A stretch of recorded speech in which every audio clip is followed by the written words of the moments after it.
Di era 90-an dulu banyak sekali vokalis dan penyanyi rock yang super keren. Sebut saja Roy Jaconia, Arul Evansa, Andi Liani, dan Hengky Sufit. Mereka memiliki suara tinggi yang melengking. Namun seiring perjalanan waktu, musik rock sendiri mulai tergerus oleh aliran musik lain.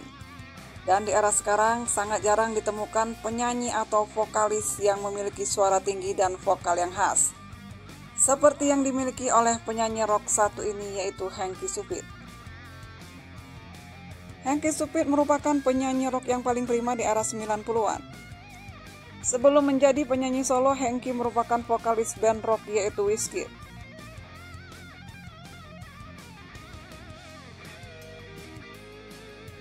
Pria kelahiran 28 Desember 1969 ini memiliki suara tinggi. Range suaranya mampu mencapai hingga 4 oktav. Bakat seni dan ketertarikannya dalam dunia musik rock sudah tertanam sejak kecil. Berawal dari dirinya yang sering mendengarkan koleksi musik rock milik ibunya. Ibunya kerap memutarkan lagu-lagu lawas seperti Frank Sinatra dan Led Zeppelin.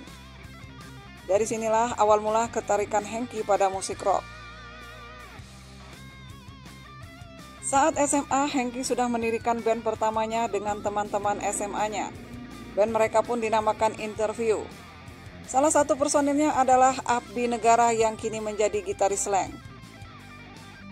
Mereka kerap tampil mengisi acara ulang tahun dan tawaran manggung ke SMA-SMA lainnya. Setelah lulus SMA sekitar tahun 1991, Hengky memutuskan untuk ke Jakarta. Hal ini juga didasari atas permintaan orang tuanya yang menginginkan Hengky untuk meneruskan ke perguruan tinggi. Hengky pun akhirnya menuruti keinginan orang tuanya itu kuliah di Jakarta. Namun sayang, keinginannya dalam bermusik lebih tinggi daripada meneruskan pendidikan ke perguruan tinggi. Alhasil Hengky pun memutuskan berhenti kuliah.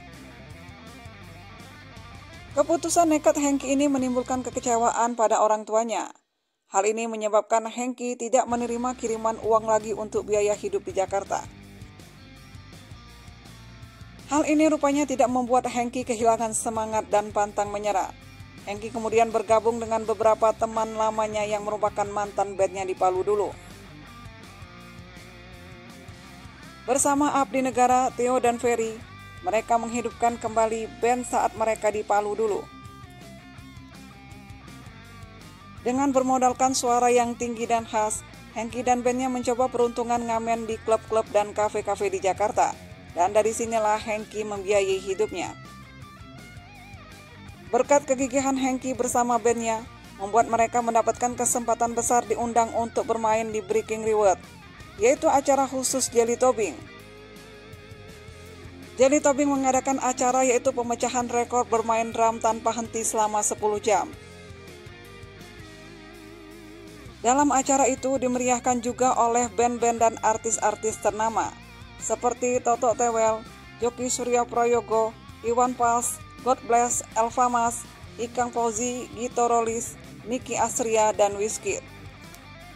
Dan tak disangka, aksi Hengky dan bandnya dalam acara Jelly Tobing itu ternyata mengundang kekaguman dari Wizkid.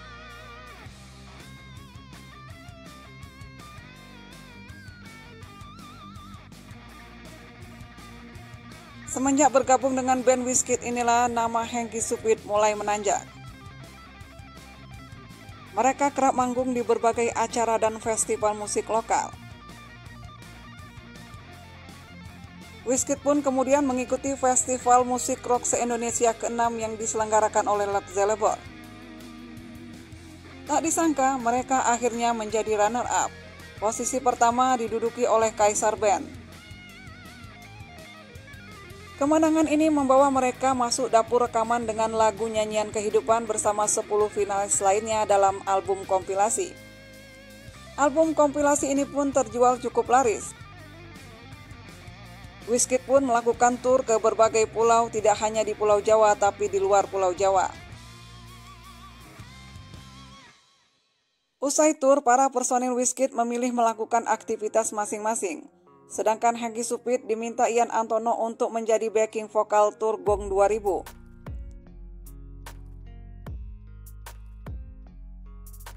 Hengky juga diminta oleh Joki Surya Prayogo untuk menjadi backing vokal Kantata Takwa. Selepas menjadi backing vokal Gong 2000, Ian Antono tertarik untuk memproduksi album Wizkid bekerja sama dengan salah satu perusahaan rekaman. Di bawah asuhan Ian Antono, Wizkid akhirnya merilis album perdana berjudul Percayalah. Album ini terjual lebih dari 200.000 kopi, angka yang cukup tinggi di masa itu.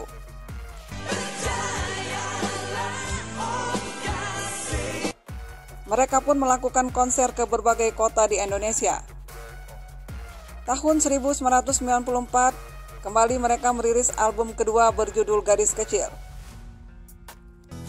Gadis kecil, jajakan suara. Semenjak perilisan album perdana, popularitas mereka mampu mengalahkan popularitas slang. Ini bisa dilihat setiap kali Wizkid manggung. Fans mereka bisa mencapai 20.000 orang, sedangkan slang saat itu hanya 7.000 orang. Namun karena ada masalah internal, Hengky Supit memilih hengkang dan memutuskan bersolo karir. Hengky kemudian merilis album perdananya berjudul Isi Hati.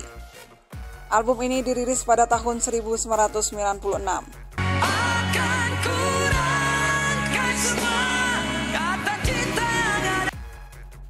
Sebelum perilisan album perdana, Hengky juga sempat rekaman solo untuk album kompilasi khusus penyanyi rock tahun 1995 dengan single hits Bila Engkau Izinkan.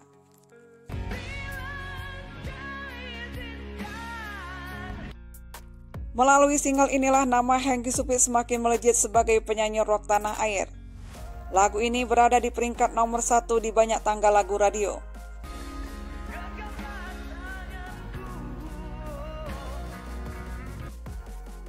Berbeda dengan karir Hengky Supit, semenjak ditinggal Hengky, Wizkid Band pun perlahan tenggelam, meski mereka sempat merilis album ketiga di tahun 2006. Namun di tahun 2010, Hengky Supit sempat bergabung kembali kepada band Wizkid. Mereka pun kembali merilis album berjudul Nothing But Love, namun sayang album ini tak terdengar gaungnya. Di tengah popularitasnya, Hengky kemudian memutuskan untuk menikah dengan seorang wanita yang berdarah Belanda bernama Natalie. Natalie ini menjadi dosen tamu di jurusan Antropologi Universitas Indonesia.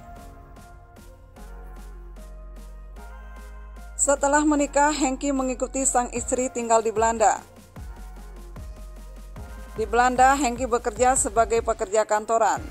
Semenjak itulah nama Hengky Supit pun tak terdengar lagi di tanah air Indonesia. Hengky Supit pun menetap di Belanda sudah lebih dari 20 tahun lamanya. Dari hasil pernikahannya, Hengky dikaruniai 3 orang anak, yaitu Kim Supit, Levi Supit, dan Bo Supit. Pada April 2020, istri dari Hengky Supit meninggal dunia.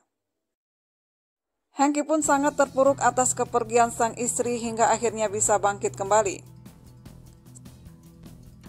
Setelah 3 bulan kepergian istrinya, adrenalin Hengky tumbuh bergejolak.